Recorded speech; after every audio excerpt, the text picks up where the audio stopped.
Well, good evening, ladies and gentlemen. Again, I apologise. In actual fact, I've had some very, very nice responses. One or two requests for the bow tie and the jacket. So happy to oblige. Happy to try and do anything to forward the cause and do whatever little I can from 4,000 miles away to help the cause.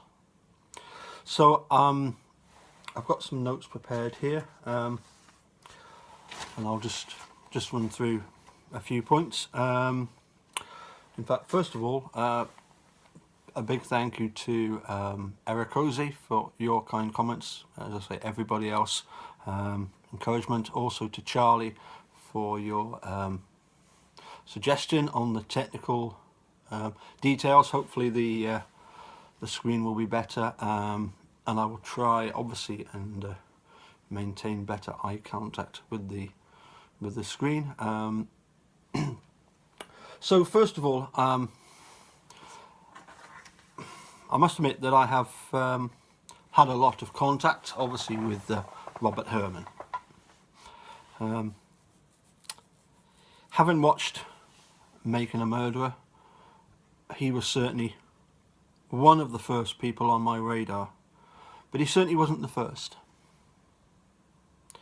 Having joined the family support group, there was one person I was particularly keen to contact first. That person is, of course, a family member who I affectionately refer to as my wee angel.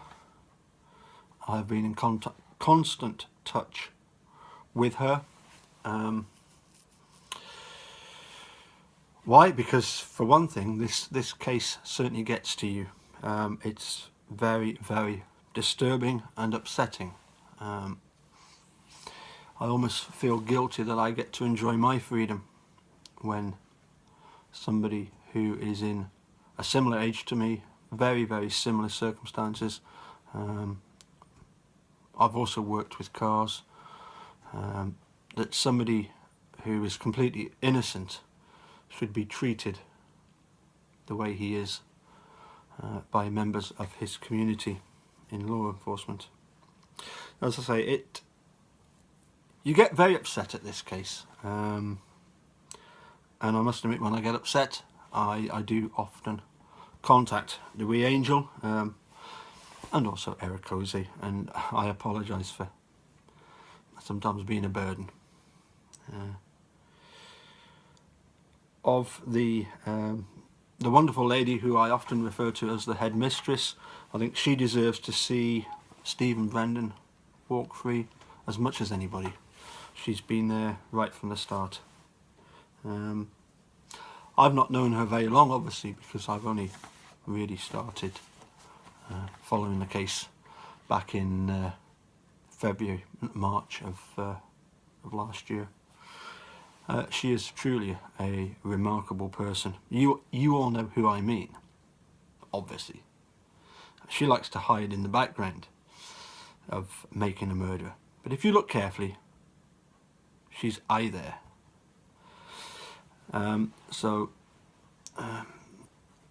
God bless wee angel. We all love you, and we hope that everything is gonna, well, we don't just hope, we are sure, because Kathleen Zone has got this. Now, moving on, keep her moving, as somebody famously said.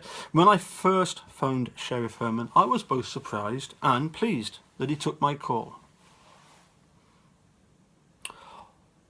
Why did he willingly take my call, speak to me?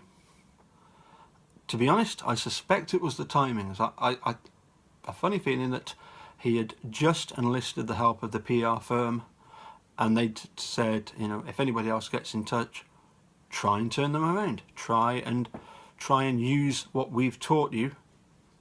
Try and get somebody to change their opinion.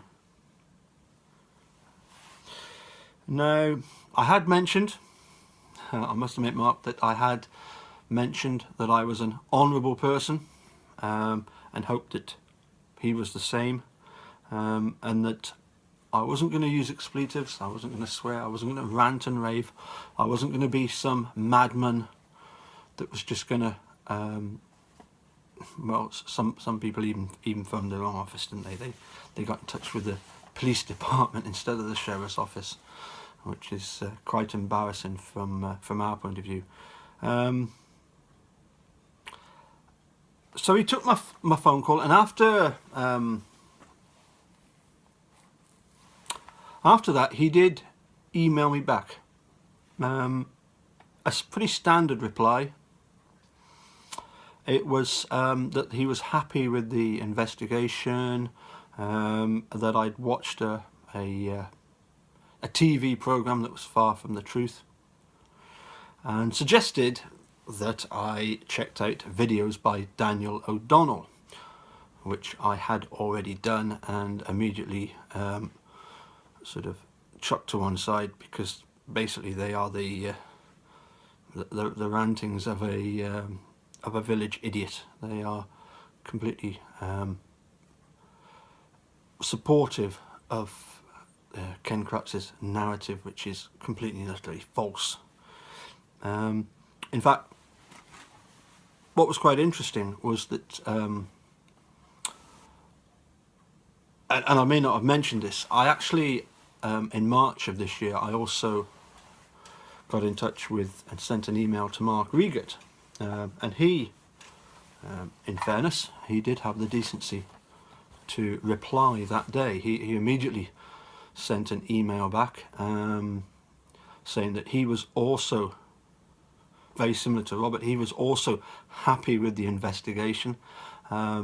He hoped at some point in the future to answer my questions, and he also quite laughably, for somebody who at times I think displays quite a level of intelligence. I mean, you don't get to be a detective without being intelligent. Well, at least I suppose you don't.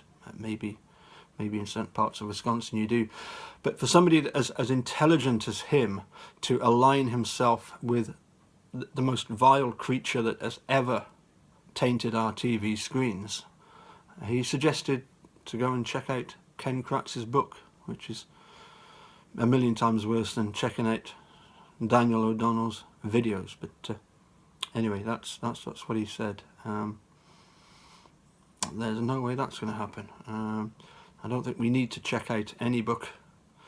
It's clearly the thoughts of a deranged and quite a sick mind.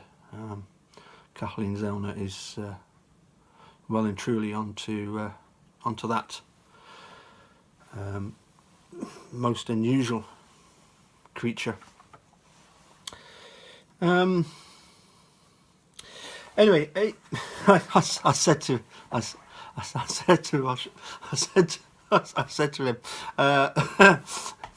in my next phone call, I said, so Robert, has anybody actually changed their mind over the guilt of Steve and Brendan, you know? And he said, oh yeah.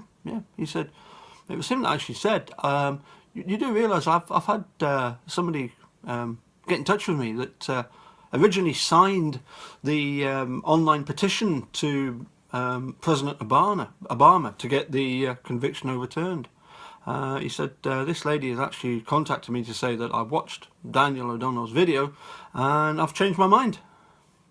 So I said, hey, well done. One down. Several million to go. But on a happy note, it's nice to know that Mrs. Hermann is now on your side.